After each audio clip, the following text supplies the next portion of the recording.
Salut les gars, j'espère que vous allez bien. C'est le débrief du match de la Côte d'Ivoire face à l'Équateur, les gars. Merci, merci les gars, merci. Là, je suis obligé de tenir mon téléphone dans la main. Euh, Waouh, c'était incroyable. Je pensais pas être resté debout pour regarder tout le match. Je voulais juste regarder un peu et partir dormir. Donc là, j'ai terminé le match, j'ai tout regardé et voilà, hein, avec tout le monde, tous les Ivoiriens, on a regardé ça. Et c'était un match incroyable. Le gars, après mi-temps, on s'est fait dominer vraiment beaucoup, surtout en première mi-temps avec les 35 premières minutes. C'était un peu étrange. L'Équateur qui nous mettait la pression, l'Équateur qui avait le ballon, l'Équateur qui gérait le jeu un peu, l'Équateur qui était plus entreprenant devant le but, l'Équateur qui avait plus de force offensive, bizarrement, alors qu'ils n'ont pas des joueurs si forts que ça. L'Équateur qui défendait bien et l'Équateur a réussi à nous faire souffrir pendant longtemps, hein, les gars, il faut le dire, hein. Mais après, on s'est réveillé et il y a eu des occasions d'Équateur d'hier que j'ai oublié. Deux barres transversales. Deux barres transversales, les gars. Deux barres transversales et un poteau. Deux barres transversales et un poteau, ce qui est très, très, très négatif.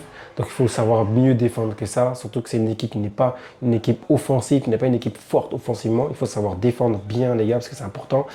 Donc les barres transversales, même moi, j'y croyais pas. Comment ils ont fait des barres transversales? Je me suis dit, on est protégé, c'est pas possible. Donc là, ça a été bien.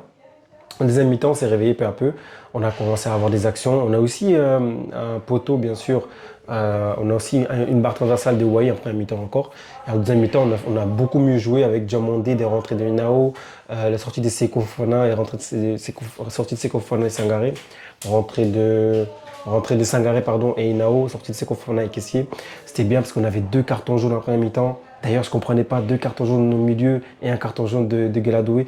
On était beaucoup trop agressifs, je ne comprenais pas. On était vraiment très agressifs en première période. Beaucoup d'agressivité incompréhensible. Jusqu'à maintenant, je ne comprends pas pourquoi on avait autant d'agressivité. Avec beaucoup de fautes de l'arbitre, franchement, je me dis, ouah, les gars, si ça continue comme ça, on va prendre des rouges. Et voilà, deuxième période, on a mieux joué, on s'est calmé, on a créé plus d'occasions, on avait plus de rythme, enfin, il y avait plus de rythme offensivement avec Yann qui a pu attaquer, qui a pu bien attaquer d'ailleurs. J'ai vu une vidéo tactique de comment Faye a fait jouer cette équipe parce qu'à un moment donné, on a un Capé qui s'est donné cette liberté de monter, qui avait quelques occasions. Et en deuxième période, ben, on a réussi à le coincer dans son poste, à le laisser devant, à le laisser derrière, parce que Yann Diomandé montrait de quoi il était capable. Beaucoup de dribbles, ce gars-là, il est juste trop fort, les gars. Je ne vais pas rester longtemps sur le débrief, mais le match de Yann, c'était magnifique. Il a été homme du match d'ailleurs, même si c'est Ahmad qui a marqué. Beaucoup de dribbling, d'un contre face à Capé qui n'arrivait pas à le stopper du tout, il n'arrivait vraiment pas à le stopper. Il faut dire, les gars, moi je suis content. Je suis vraiment très très content, je suis fier de ce qu'ils ont montré. Et j'ai hâte de voir le match face à l'Allemagne. Parce que face à une équipe comme l'Allemagne, on aime les équipes qui paraissent fortes. On aime ça. Donc quand tu parais fort, on veut être encore plus fort. Genre toi, tu es fort que nous, quoi. Donc on va montrer encore plus que ce que toi, tu es censé montrer. Et c'est là que j'aime ça. J'aime quand je compte des équipes européennes, on a envie de montrer qu'on est là. Et ça, c'est très important, c'est très intéressant. On est plus concentré. Et j'espère que ce match-là sera à la fin du même dénouement. À la fin, on gagnera, j'espère. Et pour le match d'Amad, les gars, tout simplement, il rentre, il plate du pied, il marque son but. Tout simplement. Il marque son but, les gars.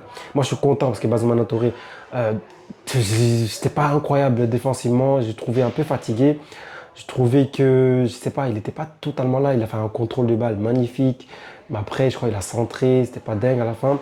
Mais voilà, après, il y a aussi Wai qui a eu son action, qui a fait un poteau et qui a fait une frappe aussi qui n'était pas très forte. On a eu la rentrée de Boni aussi du coup en deuxième mi-temps, rentrée de Hamad, rentrée de Inao. C'était beaucoup mieux. Rentrée d'Inao, de Sangaré aussi, c'était beaucoup mieux. Et Conan, à un moment donné, vers la 65e, 65e, je le trouvais fatigué. J'avais peur parce que défensivement, il était très en retard à chaque fois contre son vis-à-vis. Et en premier mi-temps, Gueladoué, il me faisait un peu peur. J'ai l'impression qu'il jouait trop à l'aise. Et c'était pas trop ça. Voilà, sinon, son match en complet, il était bon. Kessie, match de patron, match de patron. Qui va venir critiquer Kessie maintenant? Vous êtes fous, quoi. Et les Ivoiriens, on exagère deux fois. Kessie, les gars, c'est un patron. Il ne doit pas bouger de là. Il ne doit pas bouger de là, vraiment. Donc, Kessie, il a géré ça comme il fallait. On a aussi Seko Fofana, les gars, moi j'ai trouvé son match, c'était pas mal, même s'il a perdu des ballons. Encore une fois, il a perdu beaucoup de ballons. C'est ce que je voulais pas en fait. Je voulais pas que Seko joue. En fait, déjà Kessé et Seko ensemble, oh là là les gars, plus jamais. Plus jamais, s'il vous plaît, vraiment plus jamais. Sinon, à part ça, c'était propre. Deuxième période, on a mieux joué, beaucoup mieux. Défensivement, Singo, Agbadou, ils ont géré. Les gars, ils ont géré, faut le dire, ils ont géré. Et on a Ikosono qui est rentré vers la fin du match. Mais Fofana, Yaya, il a eu 2 arrêts à faire, surtout la frappe qui vient sur lui, mais très forte. Et on a une frappe où il a dû se détendre un peu. C'était pas mal. La défense, je trouvais assez concentrée, mais en première période, on perdait beaucoup de ballons avec Seko. Et du coup, la défense, on ramassait beaucoup de contres, on ramassait beaucoup d'actions contre la défense. Mais ils ont su tenir et c'était bien. Et après, en deuxième mi-temps, comme je disais encore une fois, avec les rentrées de Boni, qui était un peu lourd, c'est un peu son style. Mais après, c'est un attaquant qui fait 1m89, clairement 1m90 presque, et qui est grand, qui est fort, qui est costaud, mais qui a une très bonne technique. On a vu quand il est rentré, il n'a pas fait beaucoup de pertes de balles, je trouve. Je trouve qu'il n'a pas fait beaucoup de pertes de balles, mais on voit que les joueurs d'Équateur, ils arrivaient à coincer nos joueurs dans des moments, dans des endroits un peu stratégiques, genre vers la ligne des sorties, vers les corners. Ils arrivaient à nous fermer d'une manière à ce qu'on perde le ballon ou à ce que la balle sorte, pour que ce soit pour eux. Mais on a su déjouer ça peu à peu. On a vu quand ils ont coincé 2, 3 fois Guela et Conan, c'était un peu leur plan de jeu. Mais voilà, on a résisté, on a marqué. Ahmad a marqué son but, c'était magnifique et je suis content les gars, dites-moi ce que vous en pensez. Mais ouah, je suis trop content les gars, trop content. Rentrer d'Inao, c'était bon aussi, beaucoup de foot sur lui, on s'attendait à ça, on savait que ça allait arriver. Mais encore une fois, Diamandé les gars, un contre un, il a fait bouger un capé combien de fois. Il a fait courir à gauche, à droite, il a fait... Je suis trop content. Parce il a géré le match. Il a géré le match, franchement, bravo. Et on attend l'Allemagne maintenant. On attend l'Allemagne, les gars. Et voilà, ça c'est mon débrief. Je devais en faire, mais j'ai pas eu le temps. Donc voilà, prenez ça et likez, commentez. Et je vais essayer de faire des débriefs de la Côte d'Ivoire à chaque fois. Parce que là, ce match, c'était à 2 h du matin, 1 h du matin ici en Europe. Donc c'était chaud de le faire en débrief la nuit, commencer à parler de ça. Donc je suis obligé de le faire le matin. Et le matin, bah, je travaille, les gars, je suis occupé. Donc voilà, ça explique. Mais je suis content, très content de ce match, les gars. Bravo à nous. Et allons voir maintenant ce que l'Allemagne va nous proposer. Ce qu'on va proposer à l'Allemagne en tout cas. Parce que c'est nous qui allons proposer quelque chose. J'ai confiance à l'équipe. Et j'ai hâte de voir la suite. Pépé, je veux savoir un truc. C'est quoi ça? Pépé, ouais, on va parler de Pépé vite fait. Les gars, Pépé, il devait tirer au lieu de contrôler. Tout simplement, il devait tirer au lieu de contrôler. Ça n'a pas été. Il devait tirer directement.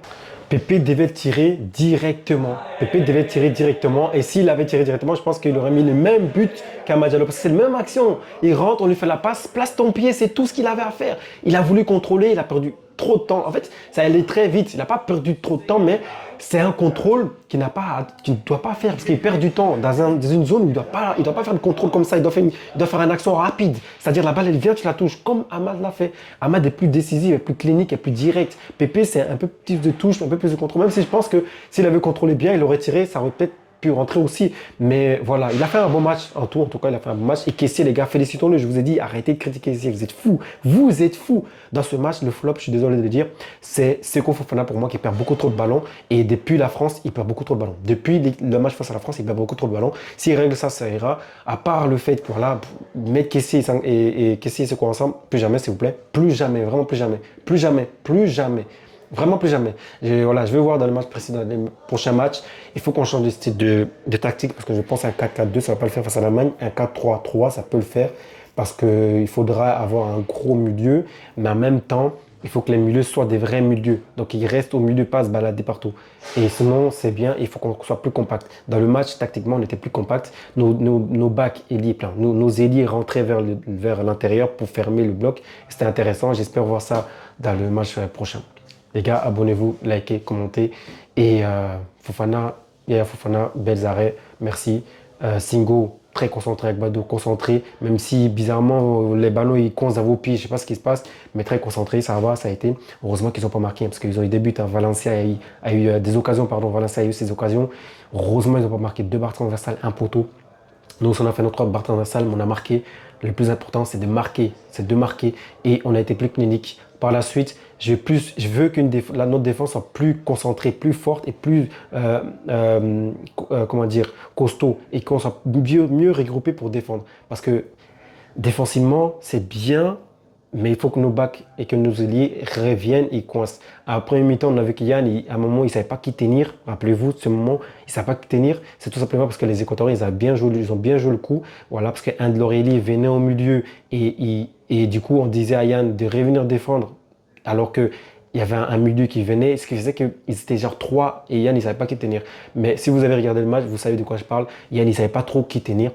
Mais on a changé ça en deuxième mi-temps. Faye l'a suggéré, donc il faut féliciter Faye aussi. Parce qu'il a suggéré. Et Yann, purée, le match, magnifique. Et Bonny, quand il est rentré, il a posé le jeu un peu plus techniquement. Il était là, il y avait un vrai poids. Et c'était intéressant. Avec Wai, c'est plus vif, plus direct, plus de vitesse. Avec Bonny, c'est plus calme, plus posé. Un vrai neuf pointe, grand, imposant.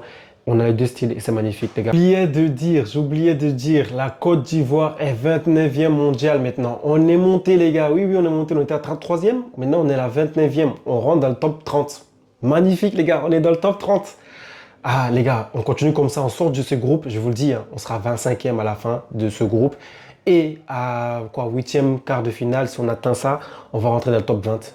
Clairement, on va rentrer dans le top 20, c'est-à-dire 20 jusqu'à 2 euros à 20.